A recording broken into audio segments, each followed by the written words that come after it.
ഒരു പീഡ എറുമ്പിനും വരുത്തരുതെന്നുള്ള അനുകമ്പയും സദാ കരുണാകര നൽകുള്ളിൽ നിൻ തിരുമൈ വിട്ടകലാത ചിന്തയും. കരുണാകര, ഒരു പീഡ എറുമ്പിനും വരുത്തരുത് എന്നുള്ള അനുകമ്പയും നിൻ തിരുമൈ വിട്ട് അകലാത ചിന്തയും സദാ നൽകുള്ളിൽ നൽകുക ഉള്ളിൽ. ഞാനിപ്പോൾ ഇത് പറയാൻ കാരണം, ഈ 4 വരിയുള്ള ശ്ലോകം അല്ലെങ്കിൽ മന്ത്രം പറയാൻ കാരണം, ശ്രീനാരായണ ഗുരുദേവൻ അനുകമ്പാദശകം എന്ന് പറയുന്ന ഒരു പുസ്തകം എഴുതിയിട്ടുണ്ട്. അദ്ദേഹം ഈ 4 വരിയിലൂടെ ഒരു പീഡ ഉറുമ്പിനും വരുത്തരെന്ന് പറയുമ്പോൾ ഉറുമ്പിനെ കൊല്ലരുതെന്നല്ല, ഉറുമ്പിനെ പോലും സൂക്ഷ്മജീവികളെ പോലും ശ്രദ്ധിക്കണം, അതിനും ജീവനുണ്ട്, അത് മനുഷ്യരെ പോലെ തന്നെയാണ്, സകല ചരാചരങ്ങളെയും രക്ഷിക്കണം എന്നുള്ള അർത്ഥത്തിലാണ്. പുഴുവിനെയും പാമ്പിനെയും പുല്ലിനെയും ഉറുമ്പിനെയും അങ്ങനെ എല്ലാ സൂക്ഷ്മജീവികളെയും മുതൽ അണുമുതൽ ബ്രഹ്മാണ്ടം വരെ അഖണ്ഡം വരെയുള്ള എല്ലാറ്റിനെയും രക്ഷിക്കണം. അതിൻ്റെ കൗതുകം, എനിക്കതിൽ തോന്നിയൊരു കൗതുകം 2ാം ഭാഗമാണ്. അങ്ങനെ കേവലം രക്ഷിക്കണമെന്ന് ഭൗതികമായി ജനങ്ങളോട് പറയുക മാത്രമല്ല ചെയ്യുന്നത്. ഗുരുദേവനെപ്പോലുള്ള ഒരാൾ ശരിക്കും പ്രാർത്ഥിക്കേണ്ട കാര്യമൊന്നുമില്ല. കാര്യം പ്രാർത്ഥനയുടെ തലമെല്ലാം വിട്ട് ജ്ഞാനമാർഗത്തിൻ്റെയും ജ്ഞാനത്തിൻ്റെയും ഒക്കെ വലിയ തലങ്ങളിലേക്ക് ഉയർന്നിട്ടുള്ള വ്യക്തിത്വമാണ്. അപ്പം പ്രാർത്ഥിക്കേണ്ട കാര്യമൊന്നുമില്ല. എങ്കിൽ പോലും ഗുരുവിനെ പോലെയുള്ള ആൾ, ഒരു വ്യക്തിത്വം പ്രാർത്ഥിക്കുന്നത് നമുക്ക് വേണ്ടിയാണ്. അപ്പോൾ നമ്മൾ പറയേണ്ട കാര്യമാണ് ഗുരു പറയുന്നത്. ഇതിൻ്റെ 2ാം ഭാഗമാണ് ഇതിൻ്റെ രസകരമായ കാര്യം. കരുണാകര, കരുണയുള്ളവനാരാ? അനുകമ്പയും കരുണയും ഒക്കെ ഉള്ളത് നമ്മൾ കണക്കാക്കുന്നത് മനുഷ്യജന്മങ്ങളെക്കാൾ ഉയർന്ന ജീവനുകളെയാണ്. അല്ലെങ്കിൽ മനുഷ്യജന്മത്തിൽ നിന്ന് വേറിട്ട് നിൽക്കുന്ന, നമ്മൾ മഹത്വം കൊടുക്കുന്ന ദൈവമെന്നോ അല്ലെങ്കിൽ ഭഗവാനെന്നോ ഈശ്വരനെന്നോ പല പേരിൽ നമുക്ക് പറയാം. കാമക്രോധ ലോകമോഹങ്ങൾക്കൊക്കെ അതീതമായി നിൽക്കുന്ന ആ പ്രപഞ്ച ശക്തിയെ നമ്മൾ അങ്ങനെ പല പേരിലും പറയുന്നുണ്ട്. ആ കരുണാകര എന്താ ചെയ്യേണ്ടത്? എൻ്റെ ഉള്ളിൽ എപ്പോഴും അനുകമ്പ തന്നുകൊണ്ടിരിക്കണമേ.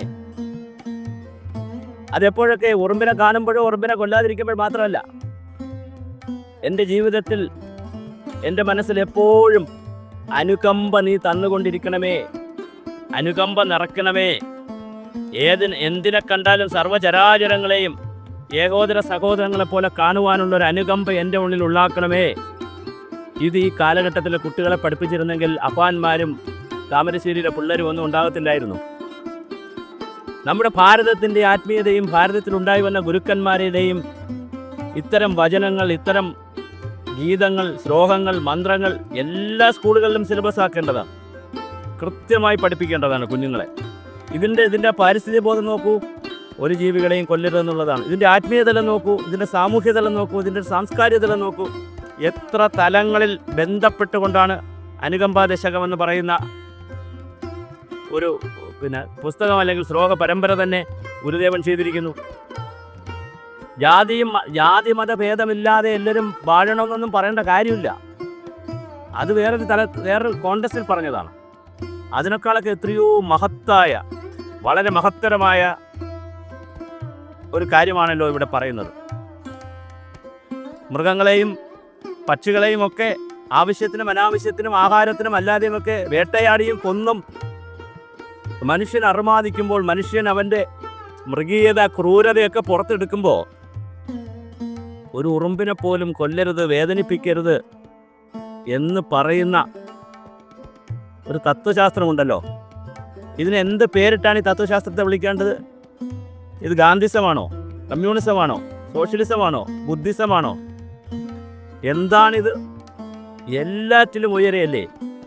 ആ ഗുരുദേവനെ നമ്മൾ പഠിക്കുന്നത് കേവലം ഒരു ശിവപ്രതിഷ്ഠ ഉണ്ടാക്കിയ അധസ്ഥിത വിഭാഗത്തിന് ശിവനെ പ്രതിഷ്ഠിച്ചു കൊടുത്ത ഒരു വ്യക്തിയായി മാത്രം കണ്ടാൽ മതിയോ? ഈ ഭൂമിയിലെ സകല ചരാചരങ്ങളുടെയും മോചനത്തിന് വേണ്ടി, ലിബറേഷന് വേണ്ടി, മോക്ഷത്തിന് വേണ്ടി, എല്ലാവരുടെയും സ്നേഹത്തിന് വേണ്ടി എല്ലാവരെയും എങ്ങനെയാണ് അനുകമ്പയോടുകൂടി കാണുന്നതെന്ന് ആ വാക്ക് വളരെ പ്രസക്തമാണ്.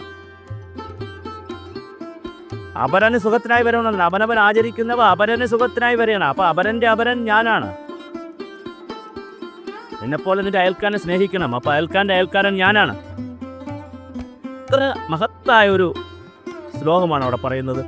അപ്പോൾ അതിൻ്റെ 2ാം ഭാഗമാണ് പഠിക്കേണ്ടത്. പക്ഷെ നിർഭാഗ്യവശാൽ ഞാൻ പല വീഡിയോകളും പല യുക്തിവാദികളും പല ആളുകളും ഒക്കെ പ്രസംഗിക്കുന്നത് കണ്ടിട്ടുണ്ട്. ഒരു പുയുടെ ഉറുമ്പിനും വരുത്തരുതെന്നുള്ള ആ ഭാഗം മാത്രമേ പറയുകയുള്ളൂ, ഈ രണ്ടാം ഭാഗം പറയുകയില്ല. കാരണം രണ്ടാം ഭാഗമാണ് എൻ്റെ ക്രക്സ്. തൻ്റെ മനസ്സിനെ ഈ ഭൗതിക ജീവിതത്തിൽ നിന്ന് എപ്പോഴും ഭൗതികമായി തിന്നുക, കൊല്ലുക, സമ്പാദിക്കുക, ആവശ്യമുള്ള കാമക്രോധ ലോഭമോഹങ്ങൾ ചെയ്യുക, സ്ത്രീകളോട് വളരെ ക്രൂരമായി പെരുമാറുക, കുട്ടികളോട് ക്രൂരമായി പെരുമാറുക, മുതിർന്നവരെ വയസ്സായവരെ വൃദ്ധസദനങ്ങൾ തള്ളുക, ആരോടൊരു ബഹുമാനവും ആദരവും ഇല്ലാതെ ന്യൂജൻ എന്നൊക്കെ പറഞ്ഞ് അങ്ങ് പോവുക, തന്ത വൈബ്, തള്ള വൈബ്, എന്തൊക്കെയാണ് പറഞ്ഞ് വളരുന്നത് കുഞ്ഞുങ്ങൾ. യാതൊരു ആദരവുമില്ലാത്ത വളരുന്ന കുട്ടികൾ. പുതിയ തലമുറയിൽ ആശയുമുണ്ട്, അതിനേക്കാളേറെ ആശങ്കയുമുണ്ട്. ഓരോ തലമുറയിലും നമുക്ക് ആശയുണ്ട്, അവർ വലിയ വലിയ കാര്യങ്ങൾ കണ്ടുപിടിക്കും. പക്ഷേ പുതിയ തലമുറ വന്നപ്പോൾ ആശങ്കകളും കൂടി കടന്നു വരുന്നു. അത്തരം ആശങ്കകൾ വരുമ്പോൾ അവിടെയാണ് ഗുരുദേവനെ പോലെയുള്ളവരുടെ, അല്ലെങ്കിൽ ഗുരുദേവൻ്റെ പോലെ എന്ന് പറയാൻ കഴിയില്ല, ഗുരുദേവൻ്റെ ഇത്തരത്തിലുള്ള ആത്മബോധത്തെ ഉണർത്തുന്ന, ആത്മജ്ഞാനത്തെ ഉണർത്തുന്ന ശ്ലോകങ്ങൾ ഇതെല്ലാവർക്കും, എല്ലാ കുട്ടികൾക്കും സിലബസിൻ്റെ രൂപത്തിൽ തയ്യാറാക്കി എല്ലാവരെയും പഠിപ്പിക്കേണ്ടതാണ്. മാനവരാശി മൊത്തം പഠിക്കേണ്ടുന്ന കഥകളാണ്. അതൊരു പ്രാർത്ഥനയാണ്. പ്രാർത്ഥന എന്ന് പറയുമ്പോൾ ഇപ്പോൾ അമ്പലത്തിൽ നടക്കുന്ന പ്രാർത്ഥന കൊണ്ട് എടുത്തോളൂ. ഗംഗ, കാവേരി, യമുന നദിയിലെ തീർത്ഥം സമർപ്പയാമി എന്നൊക്കെ പറയും പൂജ നടക്കുമ്പോൾ. പ്രാർത്ഥന എന്ന് പറഞ്ഞാൽ ഒരാളിന് വേണ്ടി ഉള്ളതല്ല, അവരവർക്ക് വേണ്ടി മാത്രമുള്ളതല്ല, മറ്റൊരാളിന് കൂടി വേണ്ടി ഉള്ളതാണ്. സമൂഹമായി നമ്മൾ ജീവിക്കുമ്പോഴാണ് നല്ല മനുഷ്യരാകുന്നത്. എൻ്റെ സ്വാതന്ത്ര്യം മറ്റൊരാളിൻ്റെ സ്വാതന്ത്ര്യത്തെ ഹനിക്കുന്നതല്ല. അപ്പോൾ തിരിച്ച് നമുക്ക് ചിന്തിക്കാം, ഒരു പീഡ ഉറുമ്പിനും വരുത്തരുതെന്ന് പറയുമ്പോൾ കേവലം ഉറുമ്പിനെയോ അല്ലെങ്കിൽ സൂക്ഷ്മജീവികളെ കൊല്ലരുത് എന്നുള്ള അർത്ഥത്തിലല്ല. എപ്പോഴും എൻ്റെ ഉള്ളിൽ അനുകമ്പയുണ്ടാക്കിക്കൊണ്ടിരിക്കണമേ.